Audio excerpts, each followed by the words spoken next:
Bem, bom dia, quase boa tarde a todos. Eu gostaria de propor uma coisa a vocês. A gente já está no horário do almoço, todo mundo já deve estar cansado. Eu trouxe uma apresentação que eu utilizo normalmente apenas para o público ir acompanhando do que nós estamos falando. Basicamente, a gente vai falar de controle social. Se vocês permitirem, a gente vai trocar uma ideia. Eu nem vou apresentar os slides. E caso vocês achem necessário, então a gente resolve aqui. Pode ser assim? Ah, ótimo. E aí eu estou aberta a questões, o que vocês quiserem me perguntar. Bem, eu sou oriunda da Receita Federal e atuo hoje nessa organização com controle social em nível municipal. Então, estou completamente em casa aqui, no meio de servidores do Estado. Então, agora a gente está unindo as 3 esferas de governo. Eu atuei na Receita Federal quase 25 anos, me aposentei lá. Nos últimos 12, 15 anos, eu coordenei o programa de educação fiscal dentro da Receita pelo Estado de São Paulo. Então, o tema me é muito caro e a ideia de constituir um observatório social em São Paulo partiu justamente dessa motivação do programa de educação fiscal quando eu estava na Receita e com outros colegas da Receita e do grupo de educação fiscal. Eu tenho parceria com o GEF desde sempre. Então, quando eu atuava no interior, eu já fazia parte do GEF. E o que me motivou, e eu acho que deve motivar todos nós, é o conflito Estado-cidadão. Por que a gente tem um conflito? E na Receita Federal, eu acho que a gente sente mais do que vocês na esfera estadual. A Receita Federal e o seu servidor é odiado na época do imposto de renda, porque é uma coisa mais direta, é uma coisa que eu consigo identificar. É o meu bolso que está tirando. E ao passo que o ICM e os outros tributos passam meio assim, o cidadão não se dá conta do tanto de tributos que a gente contribui e tem que contribuir. Enfim, esse conflito ele é acirrado, inclusive bastante acirrado. Eu não sei qual das colegas colocou aqui, quando se fala vamos reduzir a carga tributária, porque a gente... Eu ouvi, não lembro nem qual candidato, mas eu ouvi o trabalhador é expoliado pela carga tributária. Ao mesmo tempo, para e passo, eu tenho que reduzir a carga tributária, mas eu tenho que aumentar o serviço público. Então, o que está faltando para a gente se entender e ser efetivamente cidadão? Está faltando a gente olhar no espelho, todos nós, todo cidadão, aqui dentro e lá fora, que tamanho de Estado eu estou disposto a financiar. Essa é a questão. A questão é, as coisas custam e custam muito. Eu quero um SUS que funcione ou não? Eu quero uma escola pública? Eu quero uma polícia efetiva ou não? As coisas custam. E aí eu não estou nem falando, e já foi bastante falado esse tema da valorização da carreira do servidor público, mas isso está implícito. Então, a gente se vê no momento atual, e eu me considero servidora pública, apesar de já estar aposentada, a gente se vê no momento atual execrado pelo cidadão comum, porque a gente está aproveitando do dinheiro do Estado. Acho que está faltando esse diálogo com o cidadão. E as minhas colegas todas deixaram isso bem claro. Está faltando mostrar para o cidadão quem arrecada o dinheiro faz isso por quê? Faz isso porque quer tirar dinheiro, quer expoliar o dinheiro do meu bolso? Quem aplica o dinheiro pensa como? Na hora de planejar e na hora de definir prioridades, porque na casa da gente, em todo lugar, o orçamento ele é finito, mas as necessidades são infinitas. A gente sempre pode querer mais. O que eu, cidadão, espero do governo municipal, do governo estadual, do governo federal? O orçamento, para mim, é a expressão do pacto social entre Estado e sociedade. É o que o Estado vai fazer com o meu dinheiro, e eu dei essa prerrogativa, eu dei essa procuração. Então, eu quero segurança, eu quero educação, eu quero saúde. Vamos olhar quanto custa. e vamos ver qual é o melhor sistema de arrecadar. E aí foi falado aqui em reforma tributária, em guerra fiscal, mas também pessoalidade, progressividade, são tantos temas. Como é que a gente se aproxima, que linguagem a gente utiliza para o cidadão ficar do lado da gente e não contra, e ficar do lado para o bem e para o mal. Então, aqui eu começo explicando para vocês o que eu faço hoje. Saí da Receita Federal em 2016, coincidentemente o ano de fundação do Observatório Social. E o que é um observatório social? Não sei se... Acho que a maioria nem conhece, né? Uma organização totalmente apartidária, financiada com doações de pessoas jurídicas e pessoas físicas e destinada a controlar, monitorar a aplicação de recursos. A gente tem mais ou menos 150 organizações distribuídas pelo Brasil e coordenadas pelo Observatório Social do Brasil. Todas municipais, exceto uma, a gente já tem um observatório estadual, que é o de Santa Catarina. Como é que a gente atua, então? Mais ou menos, eu vou dividir em 3 linhas. A gente atua, seja avaliando uma política pública, da perspectiva de isso custou tanto, entrou no planejamento, entrou no orçamento, mas era isso que a sociedade precisava? Então, a gente consegue avaliar, e atualmente aqui no município de São Paulo, a gente está avaliando uma pequena política pública para o segmento do idoso, os núcleos de convivência dos idosos. Quanto custa, de onde vem o recurso, quem é que presta o serviço, e aí é tudo entidade conveniada com a prefeitura, como o serviço é prestado, quantas pessoas são atendidas, ele abrange toda a população? Enfim, é uma política pública necessária, nossa população está envelhecendo, a gente precisa tratar disso. Ao mesmo tempo, a gente tem outras frentes, que são transparência, e aqui também já foi falado, eu acho que pelo secretário, quanto mais transparente a gente for, melhor para aproximar o cidadão do Estado. Às vezes, não parece isso. E estou falando agora de como a gente atua no observatório. Às vezes, o órgão público não quer ser observado por algum, sei lá, uma questão cultural, porque quanto mais eu colocar... Quem controla, quem controla. Quem controla, quem controla, exato. Quanto mais eu colocar as claras, isso custa tanto, o salário do servidor é tanto, o serviço prestado é esse, menos problemas a gente vai ter, menos pequenos poderes ali na ponta, no SUS, que o atendente acha que pode maltratar o cidadão. Enfim, transparência é um pilar muito caro para nós. A gente atua monitorando licitações da Prefeitura e da Câmara Municipal, acompanhando o que o nosso vereador está fazendo aqui em São Paulo. E aí, o que ele está fazendo, que projetos são propostos, que emendas parlamentares e aonde está esse dinheiro.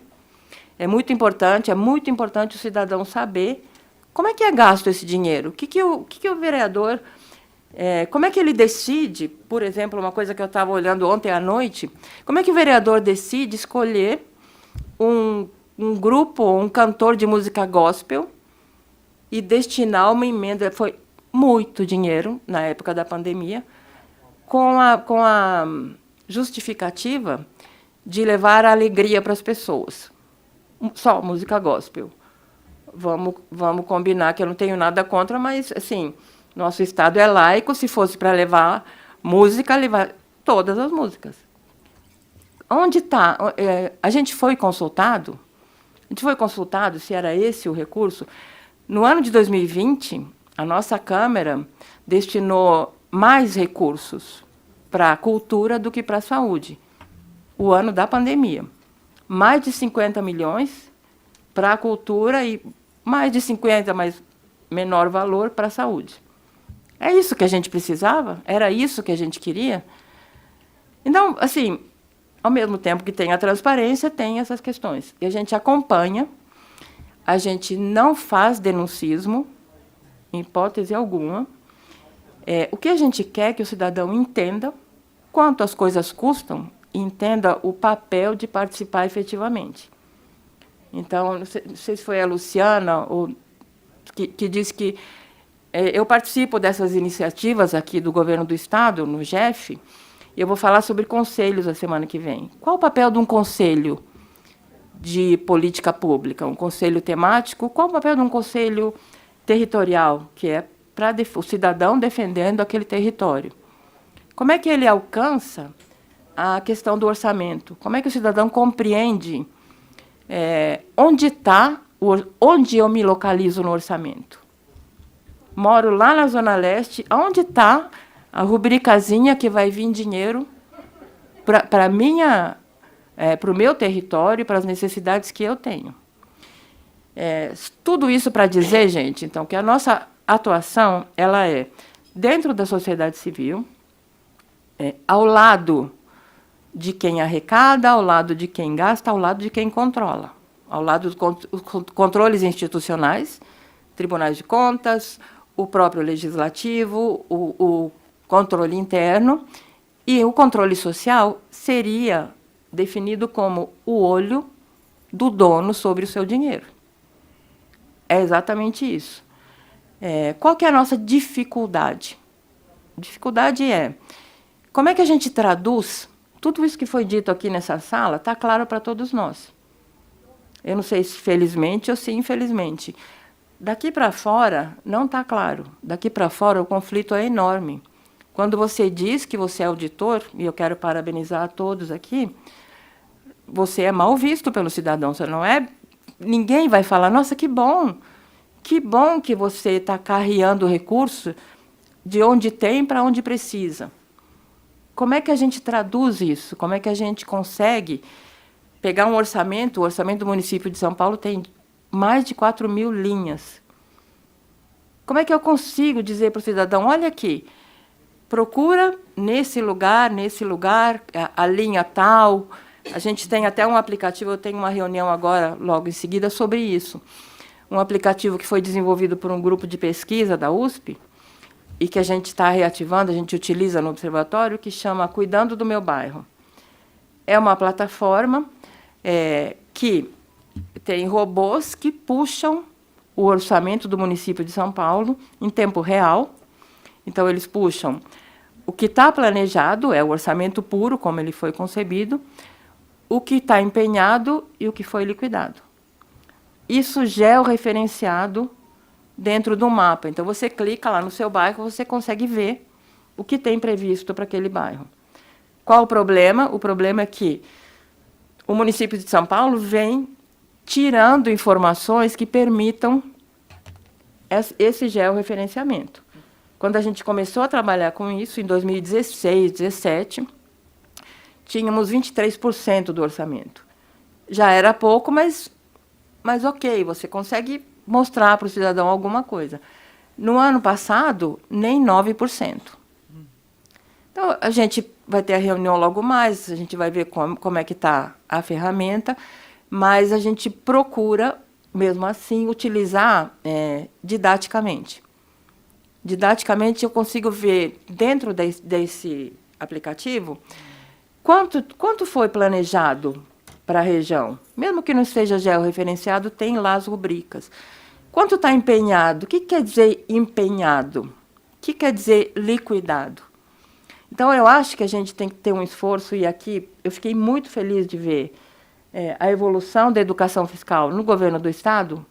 Me é muito caro, porque eu estive no GF o tempo inteiro, como Receita Federal, como representante, integrando o GF, e aí fiquei sabendo que a Receita não mais participa de educação fiscal.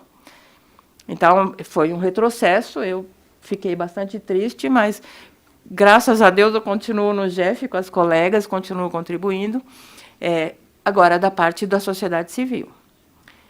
Então, a gente atua essencialmente com voluntários, nossa estrutura é bem enxuta, a gente tem voluntários nessas equipes que trazem os levantamentos, a gente faz os relatórios, e procura divulgar para a sociedade numa linguagem efetivamente cidadã.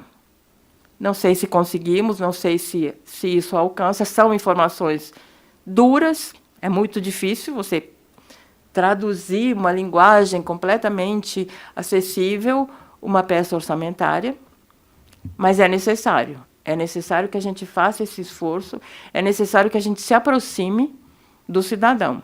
Então, meu papel aqui é o último controle, o controle social, que é o cidadão ao lado dos órgãos que controlam, dos órgãos que aplicam, dos órgãos que arrecadam, dizendo, quero participar. Então, em linhas breves, o que a gente faz no Observatório Social é isso.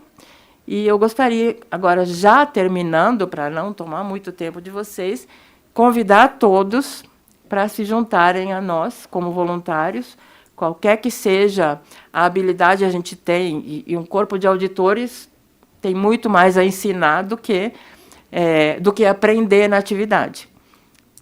Esse ensinar também é muito importante para o observatório. Nossos voluntários, todos têm muito boa vontade, mas nem sempre têm a qualificação técnica de saber olhar uma licitação, de saber olhar uma emenda, de saber olhar uma lei.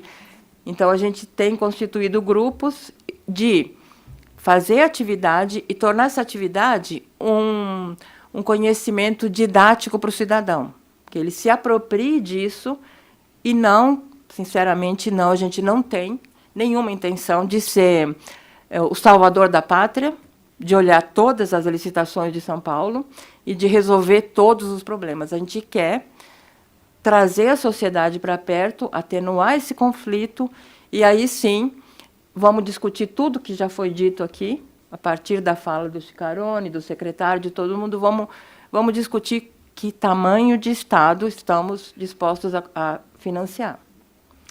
Agradeço muito a atenção de vocês. Eu queria só colocar o último slide para vocês. Põe para mim, é só o último. Não, lá no final, que tem nossas redes sociais para vocês conhecerem um pouco mais.